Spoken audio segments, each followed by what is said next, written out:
Hello and welcome to foodyoulike.com. Today we're cooking up a local staple around central New York called chicken Riggies. That's right, luscious, rich, creamy, robust sauce over tender, bite-sized pieces of chicken and pasta. Wow, I wish I still had some of this left over. Darn cat's always raiding the fridge at night. Well, anyways. So here we have the ingredients for chicken Riggies. We've got some pasta. It's whole wheat pasta, actually, because that's all I had, which basically makes this a healthy meal now. Heavy cream. Some Parmigiano Reggiano cheese. You can use Parmesan, of course. Some diced onion. Diced up garlic. Sweet cherry peppers. And roasted red peppers. You want to get the seeds out of the sweet cherry peppers unless you like it excruciatingly hot. Here, let me show you what I mean with my samurai knife skills.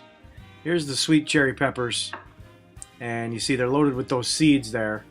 I'm just going to start cutting them on the side, and I'm going to try my best to just kind of roll along the edge of the pepper and the inner core of the pepper and get that core out.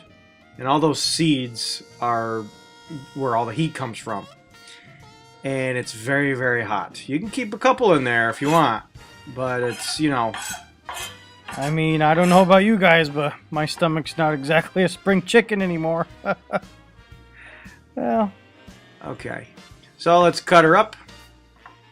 Give her a nice little dice. And well, you can pretty much imagine how they got in the bowl the way they did in the last picture. So I'll just stop showing you here before I cut my finger off. So after the chicken's been patted dry with a paper towel, we'll season it with some salt on all sides. You guys know how to do this. Hey, for all of you out there that don't have kosher salt and use salt shakers, I'm not knocking the old-fashioned table salt shaker, but it's a lot easier to see how much salt you're getting on whatever it is because the kosher salt grains are much larger and more visible, and it's just much easier to accidentally oversalt things with fine table salt. But hey, if your doctor says you need more salt, go for it.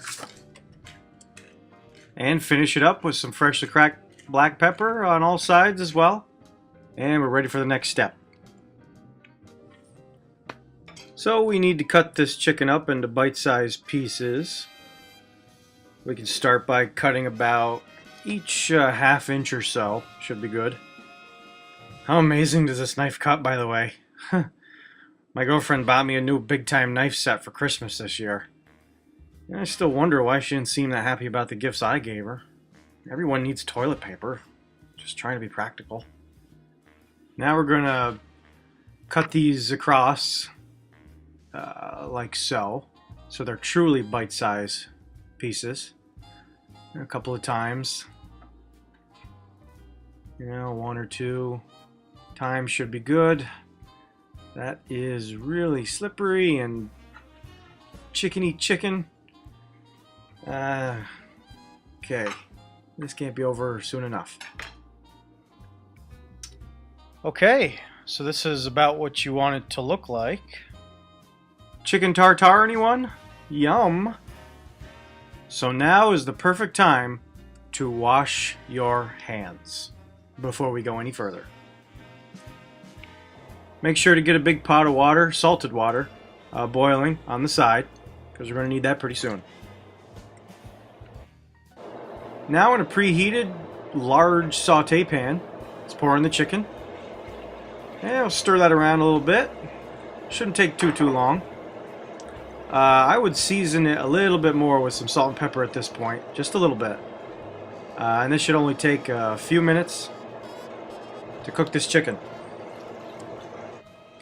Okay, this chicken is cooking quite nicely. Just flip her on all sides until she's cooked through.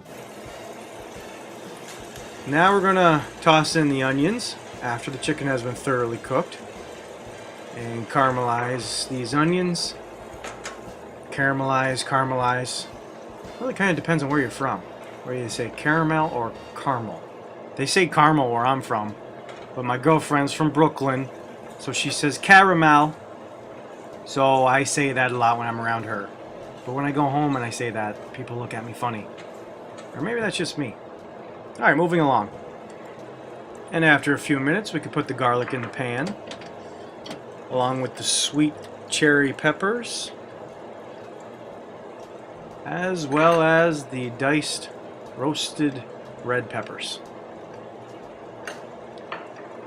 So let's stir that around for a few minutes and let the peppers cook down a little. I'm going for a little spontaneity here, and I'm going to pour in just a tad of red wine. Cabernet Sauvignon, nice dry red wine.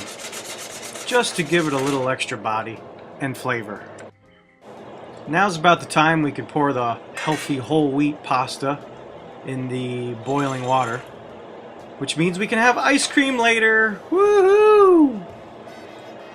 I so deserve it. Yes! Okay, now let's turn the heat down to like a medium-low. A little gentle simmer, because we're going to pour the tomato sauce in and let that all come together. This tomato sauce, by the way, was whole peeled tomatoes that I blended together and pureed. I didn't add anything to it at all. It's just pureed whole peeled tomatoes. Personally think that's the best way to go when it comes to tomato sauces in general.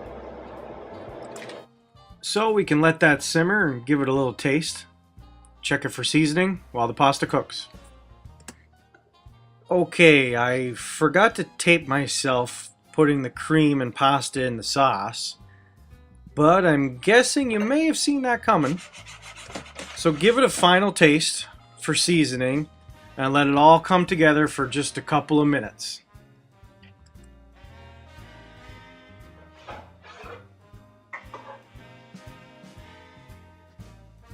Oh boy, here we go. Rich satisfaction on a plate. Man, those geniuses from Utica, New York knew what they were doing with this concoction. I'm just gonna keep going. The common theme in this dish is the tomato cream sauce with chicken and pasta. But honestly, people use various types of peppers. I just like a more mild dish, so this is my version. I can't wait to dive right in and go into a carb coma for the next few days. Well, I hope you guys enjoyed this week's recipe, and I'll see you again on foodyoulike.com.